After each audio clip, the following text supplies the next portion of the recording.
Assalamualaikum warahmatullahi wabarakatuh. Waalaikumsalam warahmatullahi wabarakatuh. Gimana kabarnya hari ini? Baik. Alhamdulillah ya, semoga kita selalu diberikan kesehatan biar kita bisa mengikuti pelajaran dengan maksimal ya. Sebelum kita ke pembahasan pembelajaran hari ini, alangkah baiknya kita untuk melakukan berdoa terlebih dahulu agar proses pembelajaran kita bisa berjalan dengan lancar ya. Oke, untuk memimpin doa biasanya siapa? Silakan Ica untuk memimpin doa terlebih dahulu. Sebelum belajar, marilah kita berdoa. Berdoa dalam hati, mulai. Berdoa selesai. Beri salam. Assalamualaikum warahmatullahi wabarakatuh. Waalaikumsalam warahmatullahi wabarakatuh. Selanjutnya saya ingin mengabsen kalian sebagai ingin tahu apakah ada yang tidak hadir atau ada yang sakit, alfa dan sebagainya di kelas ini ya. Yang pertama akan saya absen Anggi Mawangi. Gimana Anggi kabarnya Anggi? Alhamdulillah. Aning? Gimana Aning kabarnya? Ya. Anissa? Gimana kabarnya Anissa? Sehat banget, Pak. Iya, terima kasih. Apriliani? Gimana April? Kabarnya April? Sehat ya. Arifa? Gimana kabarnya Arifa? Sehat. Alhamdulillah semuanya di kelas ini hadir dan dalam keadaan sehat walafiat. Semoga kesehatan ini selalu memberikan atau selalu menyertai kita semua ya. Amin amin ya rabbal alamin. Nah, di pertemuan kali ini saya akan menjelaskan tentang apa sih tujuan pembelajaran di pertemuan kali ini. Yang pertama, tujuan pembelajarannya adalah supaya kalian itu bisa memahami dan mengkonfigurasi dan nanti menguji hasilnya itu tentang konfigurasi DHCP server. Sesuai dengan di sini ya, ada yang dijelaskan tentang materinya adalah DHCP server ya. Nah, nanti sebelum kita melakukan proses pembelajaran, nanti kita akan buat kesepakatan kelas. Supaya apa? Supaya nanti pas proses pembelajaran kita itu bisa berjalan dengan lancar ya. Gimana kesepakatan kelas kita akan buat ya? Yang pertama, kita tidak dilarang untuk memainkan perangkat handphone. Kedua, tidak ada proses pas waktu pembelajaran kalian melakukan ngobrol ya dengan teman sebelahnya. Paham? Jadi kesepakatan kita pertama pas lagi belajar kita tidak boleh bermain handphone atau HP ya. Silakan handphone kalian simpan terlebih dahulu. Dan yang kedua, kita tidak boleh mengobrol dengan teman yang di sebelahnya. Ya, kita fokus pada proses pembelajaran. Jangan sampai nanti pas lagi belajar ada suara handphone yang mengganggu konsentrasi belajar kita. Nah, sebelum masuk ke proses pembelajaran, sedikit saya akan menanyakan sesuatu tentang materi ini. Materinya karena tentang DHCP ya. Siapa yang tahu tentang atau kepanjangan dari DHCP? Saya, Pak. Oke, Ica. Apa, Ica? Dynamic Host Configuration Protocol. Oke. Jadi kepanjangan dari DHCP adalah Dynamic Host Configuration Protocol. Oke, tepuk tangan untuk Ica ya. Nah, itu adalah kepanjangan dari DHCP. Sekarang saya ingin tanya, menurut kalian apa sih DHCP itu? Kalau tadi Ica itu menjawabkan hanya kepanjangannya saja ya, kepanjangan dari DHCP. Sekarang pengertian DHCP menurut kalian apa? Siapa yang bisa menjawab? Siapa? Namanya? Kenalan? Perkenalkan, nama saya Anis. Anis. Oke. Apa menurut Anis?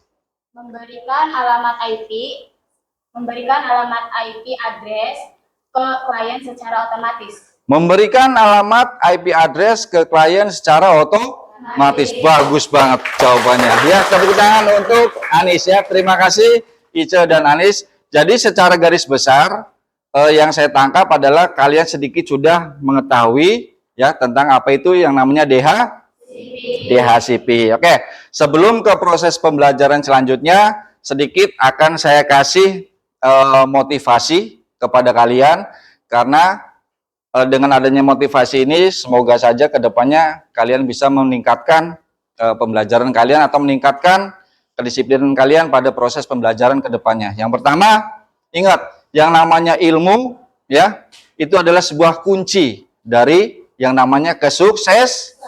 Meskipun yang namanya kesuksesan dan apa segala macam kita tidak ada yang tahu kedepannya bagaimana. Tapi setidaknya kalau kita punya ilmu ya itu bisa menjadi sebuah batu loncatan atau sebagai pondasi bagaimana kita untuk mengarah ke masa depan ya. Belajar adalah investasi terbaik untuk masa depanmu. Tetap fokus pada tujuanmu, jadikan pembelajaran sebagai kebiasaan sehari-hari dan jangan pernah berhenti untuk terus belajar. Jadi mungkin ada pepatah bilang kalau dulu itu kejarlah ilmu atau tuntutlah ilmu sampai ke negeri Cina. Mungkin ada benarnya. Kenapa? Yang namanya proses belajar itu tidak ada batasan dan tidak ada mengenal batas usia ataupun batas apa di sana ya. Intinya kalian tetap harus gali terus yang namanya belajar untuk mendapatkan ilmu. Oke? Itu mungkin pembukaan dari saya. Kita akan masuk ke materi inti ya, proses pembelajaran inti. Di sini saya akan menjelaskan tentang apa sih DHCP itu ya, atau apa sih DHCP server itu. Tadi sudah pernah disinggung oleh teman kalian, Ice sama siapa namanya? Anis ya. Kalau DHCP itu kepanjangan dari Dynamic Host Configuration Protocol. Nah, penjelasan sedikit dari Anis juga, kalau DHCP itu untuk memberikan IP address secara otomatis, atau artinya nanti IP address itu akan didistribusikan secara otomatis kepada klien. Siapa yang mendistribusikan dan siapa yang meminta alamat IP itu? Nanti di sini akan saya kasih penjelasan sedikit sebelum nanti ada proses praktek ya untuk mengaplikasikan sesuai dengan materi yang telah saya sampaikan. Oke ya, kita akan ke materi yang pertama ya. Kita akan ke materi yang pertama yaitu tentang penjelasan DHCP ya. Penjelasan tentang DHCP. Di sini sudah jelas ya. DHCP adalah kepanjangan dari Dynamic Host Configuration Protocol. Sesuai dengan tadi yang sudah disampaikan oleh teman kalian ya. Jadi di mana protokol standar ini memungkinkan server untuk mendistribusikan alamat IP address secara dinamis ya kepada siapa?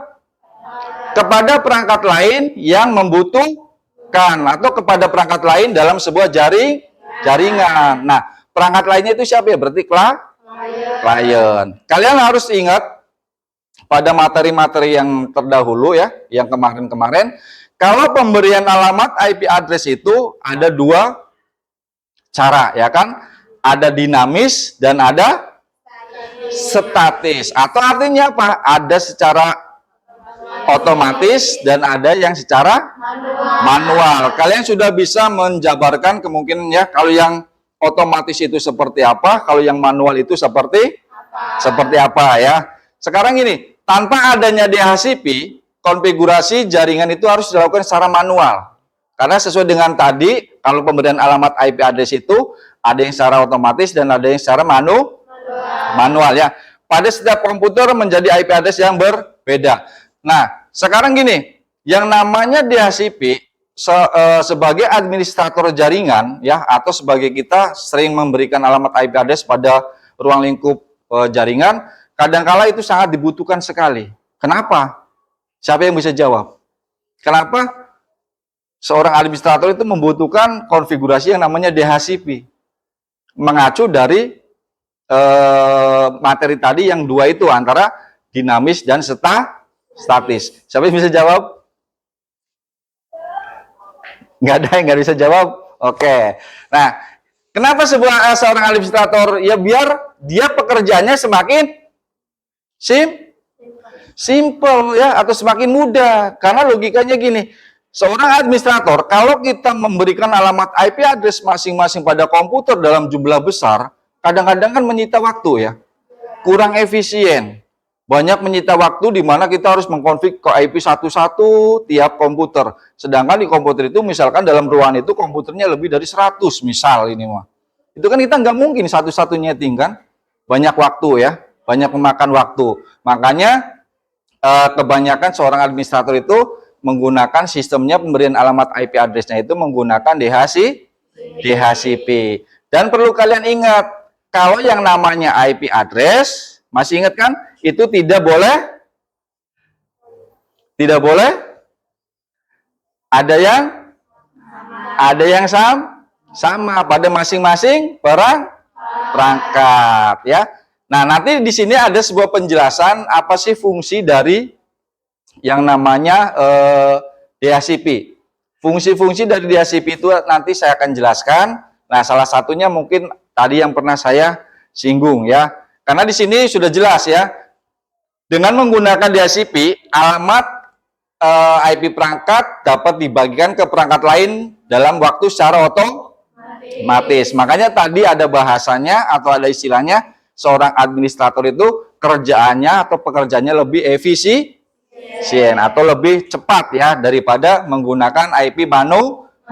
Nah, di sini juga tidak hanya mengelola penetapan alamat IP ya, tetapi DHCP juga bisa memberikan subnet mask ya, gateway ya, dan tentunya juga domain name system atau DNS. Jadi DHCP itu bukan berarti hanya bisa memberikan alamat IP address secara otomatis saja, tapi bisa memberikan subnet mask secara otomatis ya, bisa memberikan DNS otomatis dan default gateway juga secara otomatis. Makanya kita semuanya lebih praktis atau lebih simpel dengan menggunakan konfigurasi DHCP. Oke. Selanjutnya adalah fungsi dari DHCP ya, fungsi dari DHCP server. Sedikit tadi sudah saya singgung ya. Fungsinya adalah mengelola dan mendistribusikan IP address ke setiap komputer klien ya. Jadi si klien itu nanti begitu DHCP dikonfig ya, jadi si klien nanti akan meminta ya, akan meminta apa di sana? Meminta alamat IP address ya. Ini adalah tugasnya dari si DHCP server kan, dia mendistribusikan atau memberikan alamat IP address yang dibutuhkan oleh klien. Jadi salah satu fungsi dari DHCP adalah mengelola dan mendistribusikan IP address ke setiap komputer klien. Terus mencegah IP konflik. Siapa yang pernah mendengar istilah IP konflik? Ada yang pernah dengar? IP konflik. IP konflik adalah IP yang kebetulan pada beberapa device atau beberapa klien itu IP-nya sama. Karena tadi mungkin kita settingnya menggunakan cara manual atau statis. Karena kita nyeting secara manual ya, kadang-kadang kita lupa, komputer ini tuh IP-nya berapa? Sudah dipakai ataukah belum? Misalkan ambil contoh, komputer pertama adalah IP-nya 192.168.100.2 misal. Nah, terus pas udah sampai ke komputer yang selanjutnya tuh bingung. Apakah titik 2 itu sudah dipakai atau belum? Nah, di sini yang namanya IP konflik. Kalau ada beberapa device memiliki alamat IP yang sama, ya, itu pasti akan terjadi yang namanya IP konflik. Oleh karena itu DHCP di sini sangat berperan ya. Nah, makanya salah satu fungsinya adalah mencegah IP konflik. Jadi mencegah kita kesalahan memberikan alamat IP address. Jadi kalau secara otomatis atau secara dinamis itu kita yakin ya, di setiap device atau setiap komputer klien itu tidak akan pernah akan mendapatkan alamat IP yang sama karena sudah tahu masing-masing komputer atau device itu tidak boleh harus memiliki alamat IP yang sama. Berarti apa? Harus berbeda-beda ya. Makanya di sini salah satu fungsi dari DHCP adalah mencegah IP konflik karena nanti akan secara otomatis disampaikan atau diberikan oleh DHCP tersebut. Fungsi yang selanjutnya adalah mengurangi kesalahan konfigurasi. Sama saja ya kaitannya dengan IP konflik. Kalau kita manual, ya tadi kadang-kadang kita juga kelupaan. Alamat IP ini sudah dipakai atau belum, ya kan? Barangkali tadi yang konflik, apalagi yang konfigurasinya bukan satu atau dua orang, mungkin berbarengan dengan teman-teman yang lain, ya banyakan pas konfigurasi. Jadi ada yang mungkin pas mungkin si Ice ngasih konfignya 100.2, ya mungkin si Anggi karena tidak ada konfirmasi atau koordinasi dengan Ice ngasih juga 100.2 ya. Nah, oleh sebab itu DHCP server sangat dibutuhkan atau DHCP itu sangat dibutuhkan karena untuk mengurangi kesalahan konfigurasi ya. Nah, perbedaan DHCP server dan klien. Nah, biasanya kalau ada server ya, biasanya kalau ada server pasti adanya klien ya kan? Di mana-mana itu pasti akan ada ya. Makanya di sini sedikit saya singgung ya, nanti saya singgung ada perbedaan antara DHCP server dan DHCP klien. Yang pertama itu DHCP server itu mempunyai peran sebagai penyedia. Artinya apa? Yang namanya DHCP server itu dia yang akan menyediakan alamat IP address-nya, ya. Karena kita di sini membahasnya tentang IP address kan, berarti server di sini akan menyediakan alamat IP address. Dia yang penyedianya, yang kapanpun waktunya dia yang akan mendistribusikan atau mengirim atau akan memberikan alamat IP itu kepada klien. Sedangkan di sini DHCP klien sudah jelas, itu perangkat pengguna klien yang secara otomatis meminta. Berarti kalau klien itu hanya meminta. Meminta apa di sini? Meminta IP address ya. Nah, kalau si DHCP server itu dia yang memberi, ya kalau yang klien dia yang meminta. Nah, mungkin perbedaan secara garis besarnya di sana ya, antara DHCP klien dan DHCP server. Sekarang cara kerjanya. Cara kerja DHCP server itu seperti apa ya? Yang pertama itu mempunyai peran sebagai penyedia ya. Perbedaan di dalam peran antara DHCP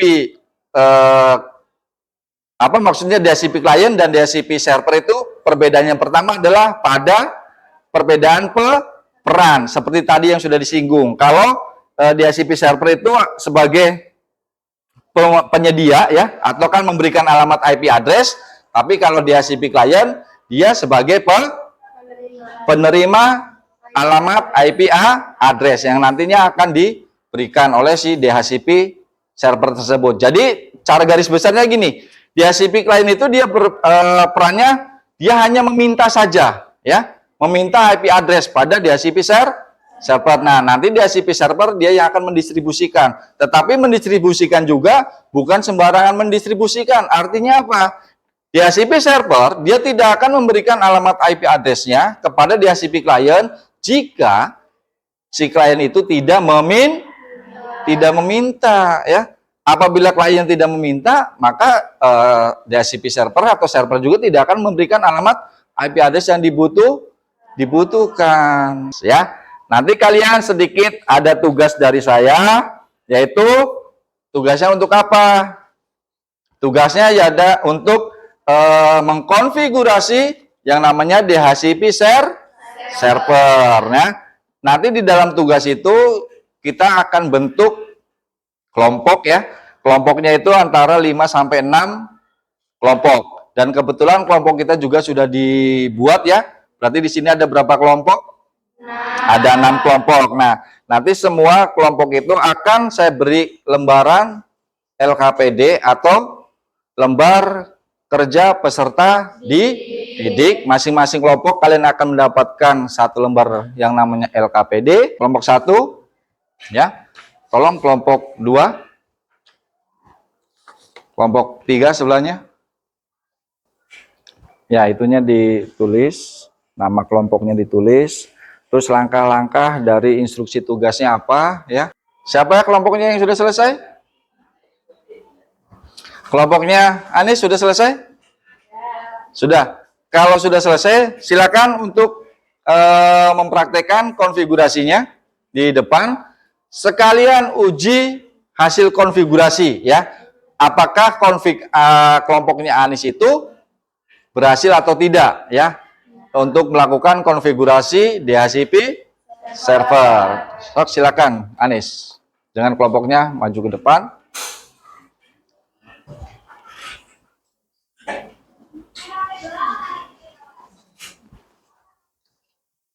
Sekarang kita akan lakukan hasil uji cobanya, akan lakukan hasil konfigurasi tadi ya, hasilnya seperti apa, berhasil apa tidak. Perhatikan di bagian bawah, ya. Kalau di sini sudah ada keterangan successful, ya, berarti config yang dilakukan oleh kelompoknya Anis dan teman-teman itu berarti berhasil. Kita sudah bisa membangun atau bisa mengkonfigurasi yang namanya konfigurasi DHCP server.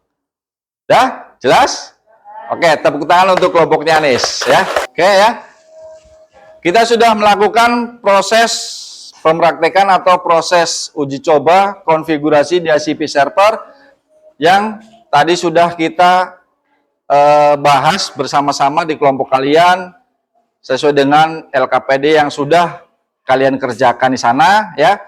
Kita sudah mempraktekkan satu-satu dan semuanya dari masing-masing kelompok 1 sampai kelompok 6 itu semuanya berhasil ya. Berarti kalau berhasil kalian sudah memahami materi DHCP server ya. Pada garis besarnya untuk di pelajaran hari ini pada pembuatan konfigurasi DHCP server yang perlu kalian harus ingat dan harus digarisbawahi. Yang pertama, kalau pemberian alamat IP address itu ada 2 cara. Yang pertama, statis atau manual. Yang kedua, dinamis atau otomatis ya. Itu harus selalu ingat, jangan pernah dilupakan karena materi itu masih akan ada kaitannya dengan materi-materi yang akan datang. Oke, sebelum ke evaluasi, saya akan melakukan refleksi dulu ya mengenai pembelajaran hari ini. Ya, saya akan menanyakan ke kalian, apakah pembelajaran hari ini menyenangkan? Nah, untuk evaluasi sudah saya bagikan link pengerjaannya ya. Silakan nanti kalian kerjakan pada perangkat Anda ya. Karena untuk mengerjakan evaluasinya saya sudah bagikan melalui link grup ya. Silakan kalian buka linknya dan kalian kerjakan soal-soal yang ada di sana sebagai bahan evaluasi saya pribadi ya. Ngerti maksud saya? Kalau mengerti silakan ambil perangkat kalian ya. Kalian buka di grup yang sudah di-share. Silakan kalian lihat di sana ada link itu ya. Kalian kerjakan sesuai dengan pertanyaan-pertanyaan yang sudah disiapkan di sana. Jawab dengan tepat, tidak usah terburu-buru ya. Santai saja, pahami ya maksud dan dari pertanyaan itu. Jangan sampai kalian salah menjawab karena soal-soal itu semuanya ada kaitannya dengan materi-materi yang sekarang ya, yang sudah saya sampaikan. Bagaimana? Iya. Si nama.